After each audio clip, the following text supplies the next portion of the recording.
नमस्कार, आप देख रहे हैं इंडिया न्यूज। मैं हूं आपके साथ नवनीत। लोकसभा चुनाव 2024 में माया की करारी शिकस्त के बाद उनकी पार्टी एक तरह से चुप बैठ गई थी, लेकिन आकाश आनंद की पार्टी में एंट्री क्या हुई, मानो की पार्टी में नई जान आ गई है। पार्टी नई रणनीतियों के साथ उपचुनाव में उतरने का मन बना रही है।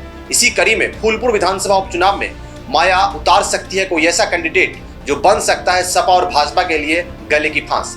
यह सब कुछ देखिए आज इंडिया जंक्शन की इस स्पेशल रिपोर्ट में, कम बैक ऑफ माया।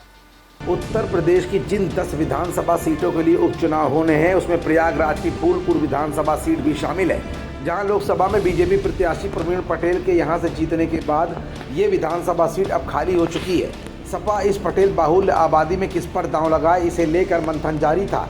लेकिन इसी बीच बसपा सुप्रीमो मायावती ने भी इस बार उपचुनाव में अपने प्रत्याशी उतारने का ऐलान कर बीजेपी और समाजवादी पार्टी को हैरान कर दिया है। लेकिन मायावती के अचानक लिए गए इस फैसले से बीजेपी और समाजवादी पार्टी आखिरकार हैरान और परेशान क्यों हो रही हैं? ऐसे कौन कौन से कारण हैं जिसे लेकर समाजवादी पार्टी और बीजेपी दोनों ही दलों में मंथन चल रहा है? आखिर कौन सा तगड़ा कैंडिडेट फूलपुर की सीट पर मुफीद रहेगा? ये कुछ ऐसे सवाल हैं जिनका जवाब आज की इस रिपोर्ट में हम आपको दिखाएंगे भी और बताएंगे भी। दरअसल लोकसभा चुनाव 2024 में मिली करारी शिकस्त के बाद मायावती खामोश सी बैठ गई थी, लेकिन जैसे ही उन्होंने अपने भतीजे आकाश आनंद को पार्टी का उत्तराधिकारी और उत्तर प्रदेश का प्रभारी बनाया, तब से पार्टी का नज़रिया तेजी के साथ बदला है। अब तक उपचुनाव में अपने प्रत्याशियों को उतारने से बचती रही मायावती ने अब जो फैसला लिया है वो बहन माया ने क्यों लिया, ये भी अब जरा जान ही लीजिए। दरअसल फूलपुर विधानसभा में बसपा का मजबूत वोट बैंक है, जो आने वाले उपचुनाव में बीजेपी और समाजवादी पार्टी की जीत का कांटा बन सकता है। सभी राजनीतिक पार्टियों ने इस फूलपुर उपचुनाव में जाने के लिए अभी से अपनी अपनी तैयारियां तेज कर दी हैं।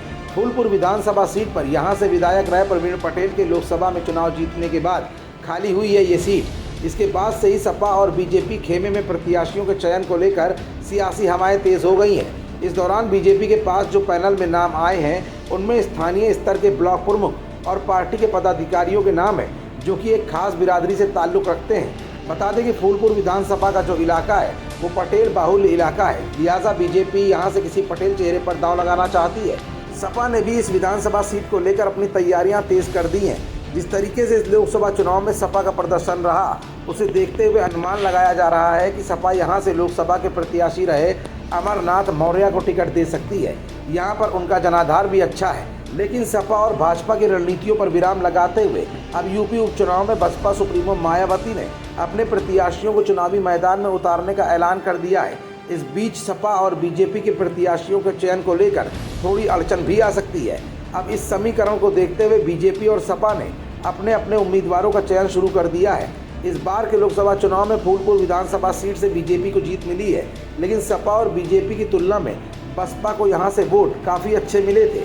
इसी वजह से बीजेपी और सपा प्रत्याशियों के चयन में इसका खास ख्याल रखा जा रहा है। मायावती के उपचुनाव में आने की घोषणा के बाद क्या सपा और भाजपा की लिस्ट में जो नाम पहले से चल रहे थे उसे बदलने की ज़रूरत है, इस पर भी मंथन चल रहा है। अब सवाल ये भी उठ रहा है कि समाजवादी पार्टी और भाजपा के लिए क्या मायावती का प्रत्याशी उतरने के बाद परेशानियां बढ़ सकती हैं? खबरों से जुड़े रहने के लिए सब्सक्राइब करें हमारा चैनल इंडिया जंक्शन।